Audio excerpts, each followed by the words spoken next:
Imagine this. You're walking peacefully, sipping your chai, enjoying a good day, and then someone comes, says something rude, and your whole mood crashes. Just one sentence, just one look, and suddenly you're burning inside. But pause for a second. What if I told you the most powerful response is not a reaction, but a redirection? Friends, in life, people will hurt you. That's not a maybe, it's a certainty. Some do it unintentionally, others, sadly, very intentionally. But how you respond will shape not just your relationships, but your character, your peace, and your future. We live in a world where everyone's racing to give a comeback. Someone shouts, we shout louder. Someone disrespects us, we plan revenge. But the truth is, when someone hurts you, don't react instantly. Just do this. Pause, breathe, and respond consciously. Let me share a little story. A monk once asked his teacher, "How do I know when I've truly grown in wisdom?" The teacher smiled and said, "When someone insults you and you don't feel the need to prove them wrong." Wow, that hit me. Because isn't that what maturity really is? It's not about how sharp your tongue is. It's about how still your heart remains when chaos surrounds you. Life will give you many opportunities to react, but the wise ones, they learn to respond. So next time someone hurts you, before you react, take a pause, breathe, observe, and choose your response. You're not just preserving your peace, you're building your power. Let them throw words, you throw wisdom. Let them bring chaos, you bring calm. Let them try to shake you, you stand still like a mountain. Because when you master your reaction, you master your life. In a world where everything moves fast, messages flying in, tweets flying out, we've gotten used to instant responses. Someone criticizes us, we reply in seconds. Someone hurts our feelings, we send that angry message back. It's like life has become a tennis match. You hit, I hit back harder. But in this rush to react, we often forget to reflect. Think about this.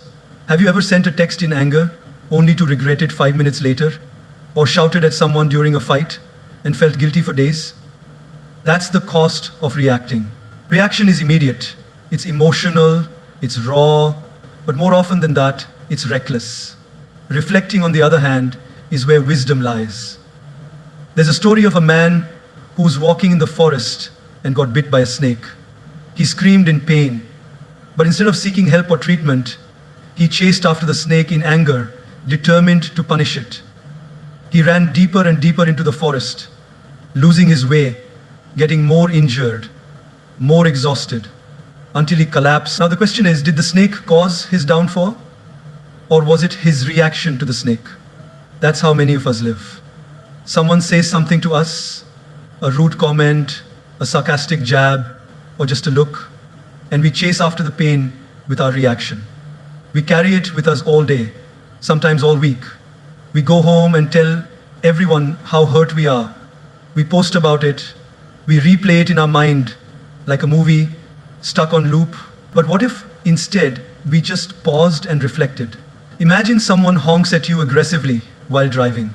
Now, one option is to scream back, speed up, and let road rage take over. But what does that lead to? Stress, anxiety, maybe even a dangerous accident. But another option is to smile softly, take a deep breath, and think, maybe they're having a bad day, maybe they're rushing to a hospital, maybe they just lost their job. You don't know their story, but you know yours. And your story is too precious to be ruined by a moment of someone else's instability. Reflection gives you space to see beyond the moment. It allows you to observe your emotions without becoming a prisoner of them. It's like the difference between a spark and a wildfire. The spark is the moment someone says something hurtful. But the wildfire, that's what you create when you pour your reaction onto it. GOPAL often reminds us, our emotions are like guests. They come and go. But if we react immediately, we become permanent hosts to temporary visitors. When we reflect, we let those emotions pass without giving them the keys to our peace. Let's take a real life example. Suppose you're at work, You've worked hard on a project for weeks. You finally present it in a meeting. And instead of praise, your boss picks on small errors in front of everyone. Your face flushes, your ego burns, the urge to defend yourself kicks in. But in that moment, if you react, if you argue, or walk out, you lose more than the argument. You lose trust, you lose your cool, and maybe even your credibility. But if you pause and reflect, something magical happens. You might realize your boss was under pressure, or that the feedback, though harsh, can help you improve. You might decide to have a calm conversation later, rather than create drama now. That's the power of reflection. It gives you control over the moment instead of being controlled by it. Children react, adults respond. The difference? Reflection. When someone hurts you, try this. Step away for a moment, go for a walk, write down what you're feeling, talk to a friend you trust, give yourself a few hours or even a day before responding. You'll be amazed how differently you see things once the emotional fog has cleared. Your dignity, your peace, your happiness, none of these should be sacrificed just because someone else lost control of their behavior. When you react, you mirror their behavior. But when you reflect, you rise above it. Every time you resist the urge to react, you're training your mind to operate from wisdom, not wounds. And this training, over time, makes you unshakable. So next time someone hurts you, don't reach for your phone, don't raise your voice, don't sharpen your tongue. Just take a breath, close your eyes, and reflect. Because true power lies not in how consciously you choose to.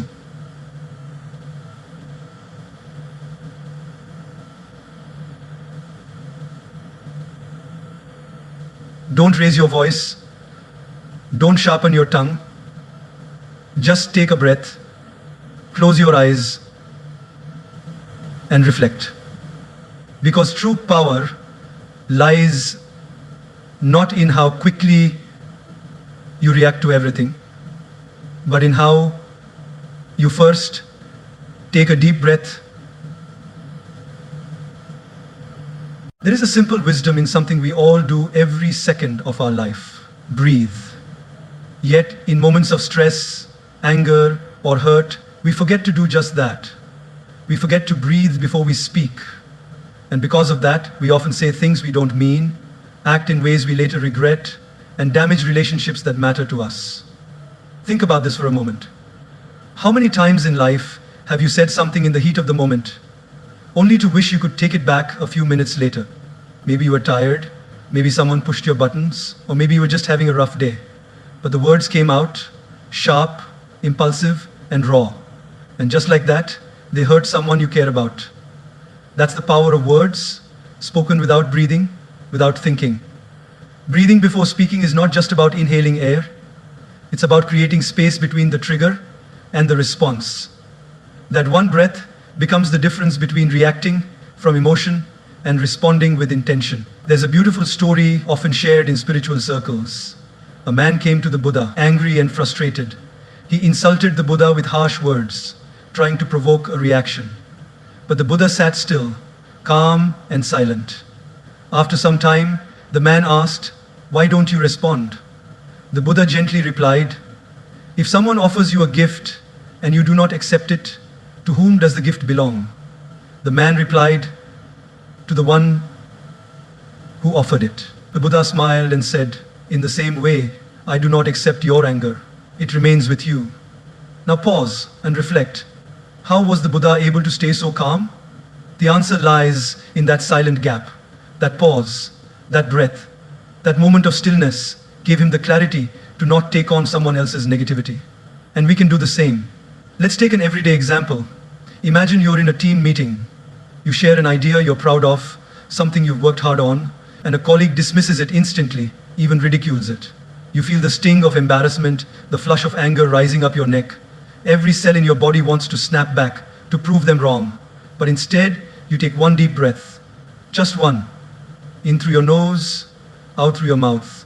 In that moment, your heart slows. Your mind clears. And instead of reacting with anger, you respond with grace. Thank you for your feedback.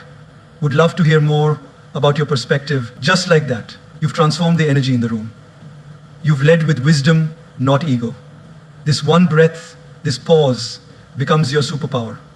You see, when we're emotionally charged, our brain operates from the amygdala, the fight or flight center. It's survival mode.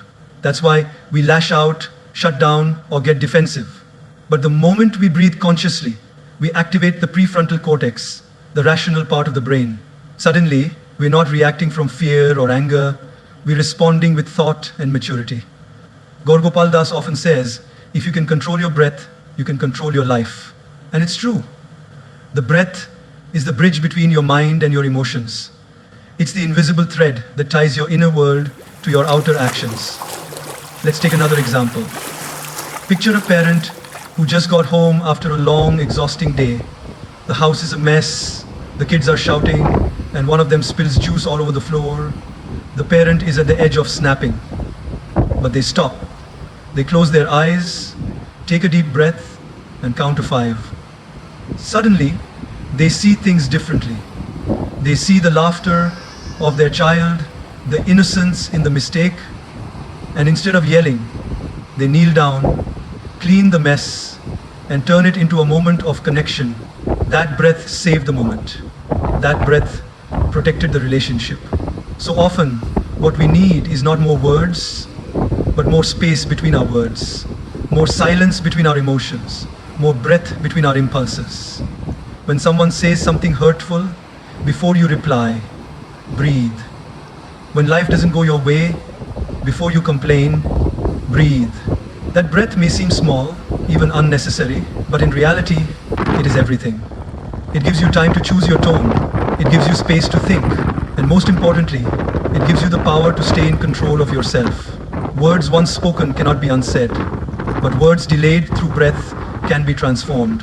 And often, silence says more than speech ever could. So let breathing become your daily practice. Before that meeting, take a breath. Before that tough conversation, take a breath.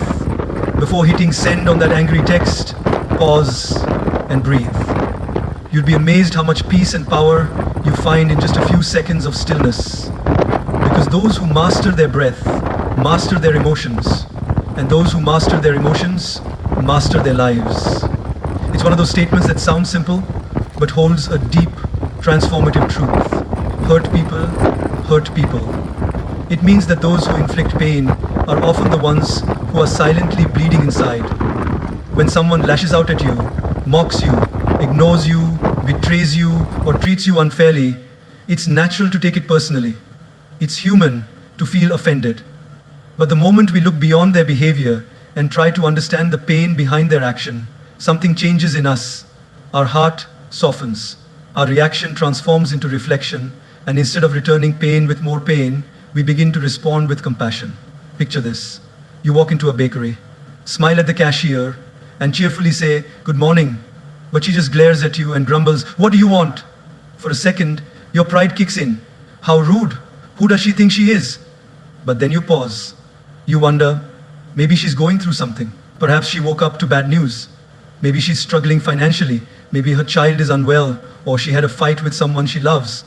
You don't know her story, but suddenly your story doesn't have to be affected by hers. So you smile and say, "Rough morning," and you see her eyes soften. That one moment of understanding changed the energy completely. This is what happens when we realize that people often project what they're going through. Many times we walk around wearing invisible wounds. A child who grows up unloved may become a teenager who bullies others in school. A man who has been betrayed may find it hard to trust. A woman who was constantly criticized might speak harshly, not out of strength, but fear. What seems like arrogance, rudeness, or coldness is often a mask for someone who has been hurt deeply and doesn't know how to deal with it. There's a touching story about a man who always seemed bitter. He was the kind who never smiled, never spoke kindly, and always found something to complain about. People avoided him. One day, a new neighbor moved in, a woman full of positivity and warmth. Instead of reacting to his bitterness, she began greeting him every day with kindness. She would say good morning, share small gifts like fruits or flowers, and always smiled no matter how grumpy he looked. Weeks passed, Slowly, the man started changing. One day, he finally said, "No one's ever been this kind to me without expecting anything. Thank you." Later, she discovered he had lost his wife and son in a tragic accident and had been living in silent grief ever since. His rudeness wasn't really about the world, it was about his own pain. Now, apply this to your own life. Maybe there's a colleague who constantly criticizes you, a friend who suddenly distanced themselves, a family member who often finds faults in everything you do. Instead of letting their pain turn into your pain, step back and ask, what might they be going through? That question opens a door in your heart, not to excuse their behavior, but to understand it. And that understanding becomes your strength.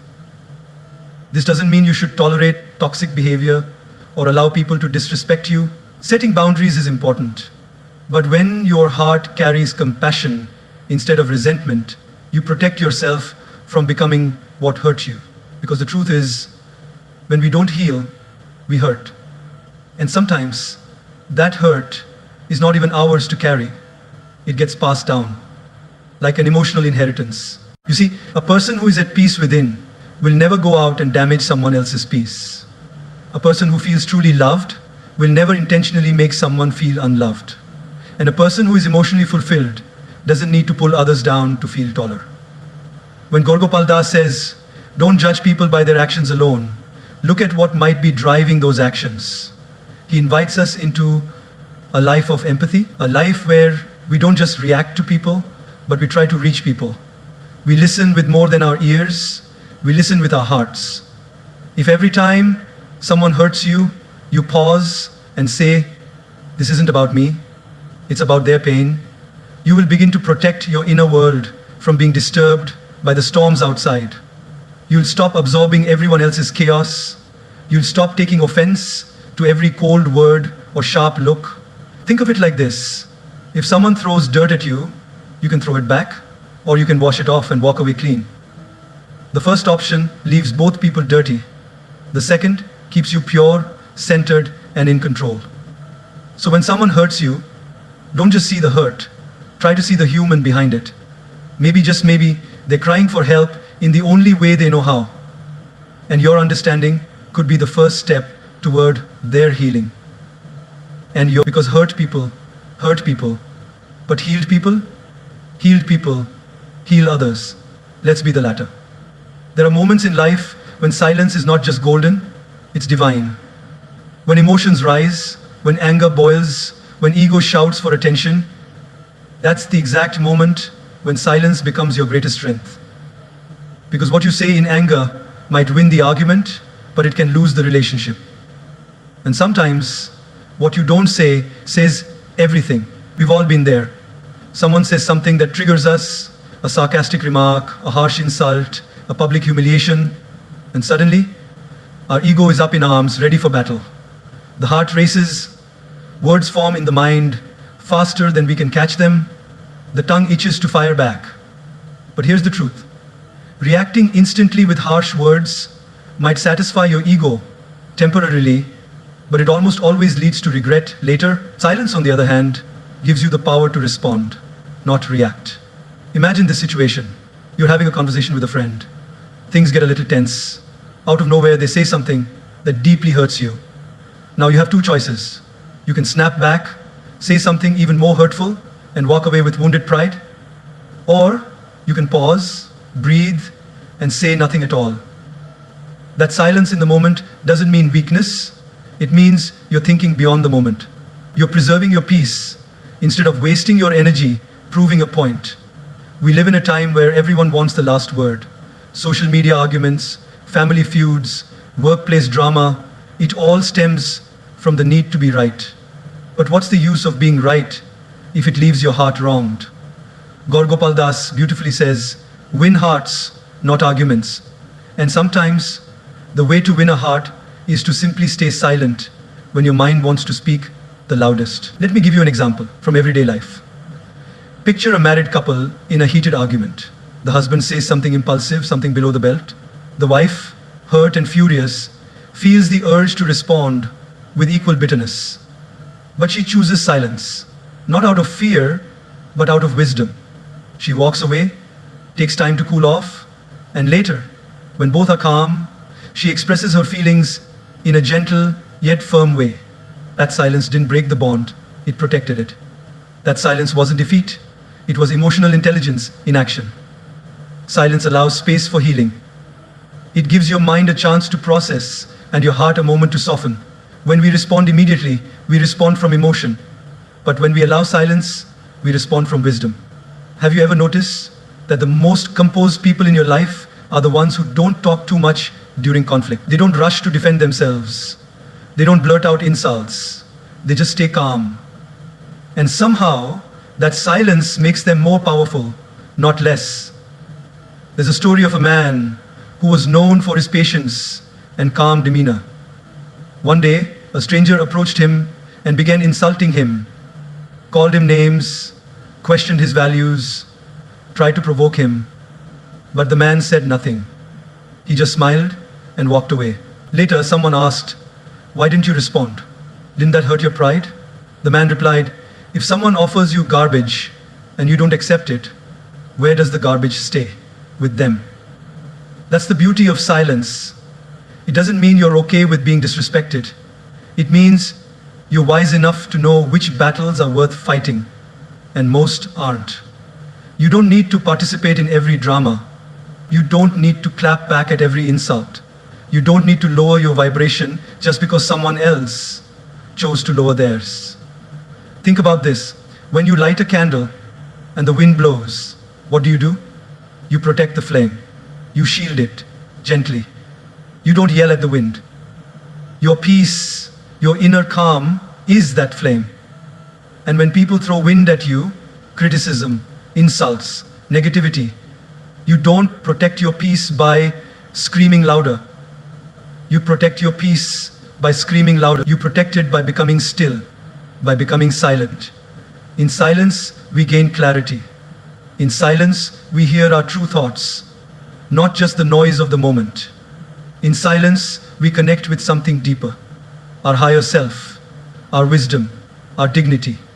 So next time someone disrespects you, mocks you, provokes you, remember this. Reacting immediately might feel good for a moment, but silence will feel peaceful for a lifetime. The world doesn't need more arguments. It needs more examples of restraint. And you can be that example. There is strength in standing up for yourself, but there is even greater strength in knowing when to stay silent and let time speak for you. Because silence is not the absence of words, it is the presence of wisdom. So choose silence over stupidity. Choose stillness over storms. And remember, your peace is too precious to waste on pointless noise. When someone hurts you, betrays your trust, misunderstands you, speaks behind your back, or wounds you with their words, the natural response is judgment. They're selfish, they're fake, they don't care about me. We place labels on them like stickers based on one or two moments, and those labels become our permanent perception of them. But what if, instead of rushing to judge, we first chose to write, to journal, to sit down with our own thoughts, pour them out on paper, and allow ourselves to feel, to process, to understand? Journaling is not just writing, it is reflecting. It's a way to make sense of the emotional chaos inside without throwing it at someone else. When we journal, we give ourselves a mirror, a chance to see our own heart, not just the wound it carries. Because judgment pushes people away, journaling brings you closer to yourself. Let's say a close friend forgets your birthday. It hurts, of course, especially when you remembered theirs. The easy response is to judge them. They don't care about me. They're so self-centered. I'll stop making an effort to. But before making that decision, imagine sitting down that night, opening your journal, and writing, "I felt really disappointed today. My friend didn't wish me. I felt forgotten." But maybe they're going through something. Maybe they just had a busy day. Or maybe I need to talk to them instead of assuming. By the end of that paragraph, something begins to shift. The anger softens, the pain finds space to breathe, and your mind becomes clearer. Instead of feeding the judgment, you've nurtured awareness. Gopal Das often says, before trying to understand others, try understanding yourself. And that's what journaling does. It helps you understand your own reaction. Why did their words trigger you so deeply? Is it really about them, or is it touching an old wound inside you? Journaling becomes a sacred conversation with your inner self, where you can be honest without fear of judgment. Now imagine a situation where a family member constantly criticizes you.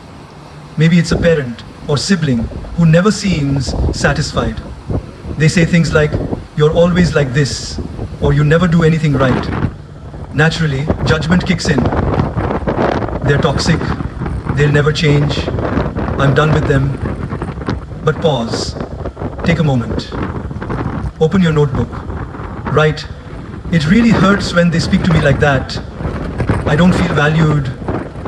But maybe they speak from their own fears, from their own expectations. Maybe they don't know how to express love in a healthy way. Again, your anger transforms into understanding, not acceptance of bad behavior, but clarity about why it affects you the way it does. When you judge someone too quickly, you close the door to healing. But when you journal, you open the window to compassion. You might still set boundaries, you might still decide to distance yourself, but your actions come from wisdom, not wounded ego. The beauty of journaling is that it doesn't demand perfection. You don't need to write beautifully. You don't need the right words.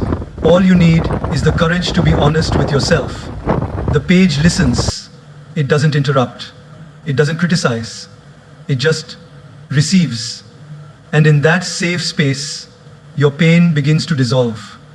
Let's take another daily life example. You're in a relationship and your partner says something that deeply offends you.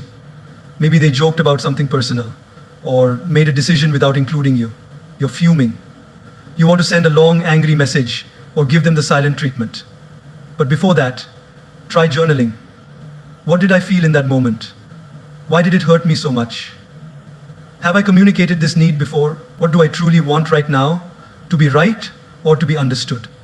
The answers that come through those pages often surprise us. We realize we were projecting or expecting without expressing, or reacting from past pain. Judging is easy. It takes no effort to assume the worst. But journaling, that takes courage. It takes emotional maturity. It takes a willingness to see your own role in the story, not to blame yourself, but to grow through it.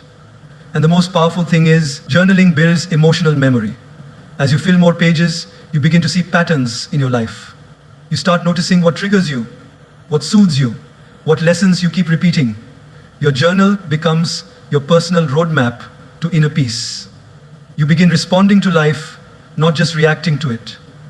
In a world where everyone is quick to blame and slow to reflect, choosing to journal makes you different.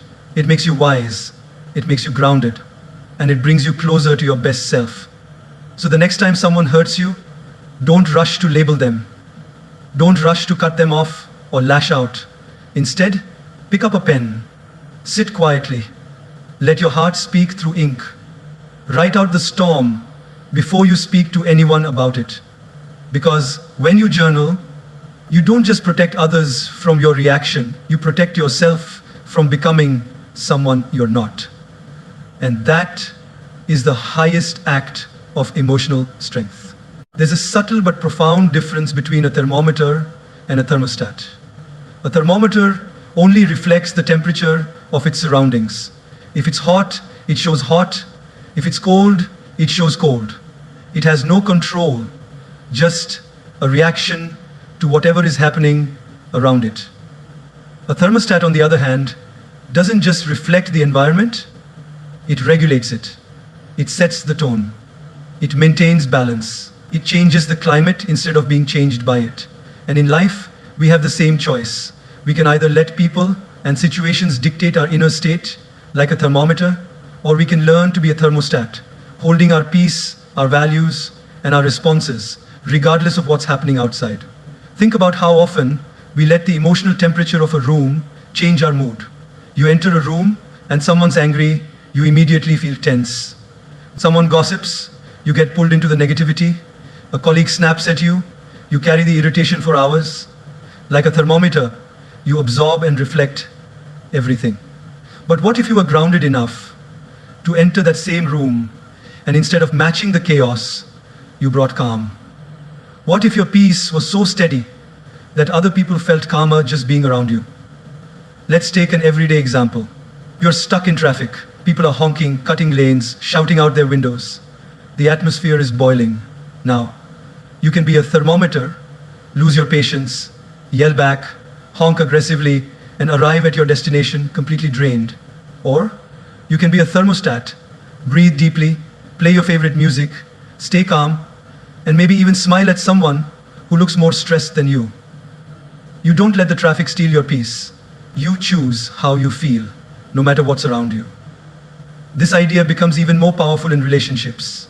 Imagine a married couple. The husband comes home after a terrible day at work. He's frustrated, short-tempered, and not in the mood for conversation. The wife, noticing his mood, feels tempted to mirror it, to get irritated herself or take it personally. But instead, she gently asks, "Rough day?" and offers him a glass of water. That small act of emotional regulation shifts the energy, he softens, they connect. She didn't let his emotional storm pull her in. She became the thermostat that calmed the environment.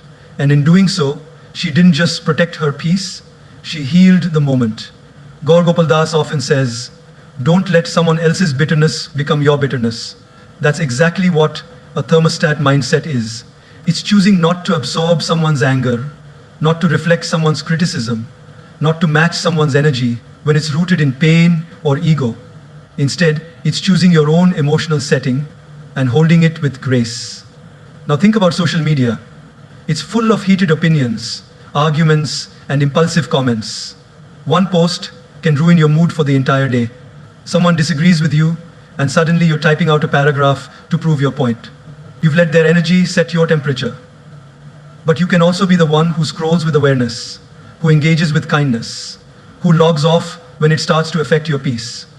You don't let digital emotions control your real life mindset. Being a thermostat doesn't mean you suppress your feelings or become passive. It means you manage them. You take full ownership of how you show up in every space.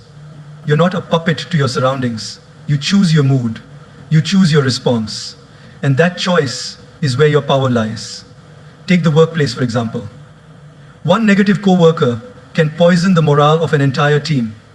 But one person with a calm, steady presence can uplift everyone.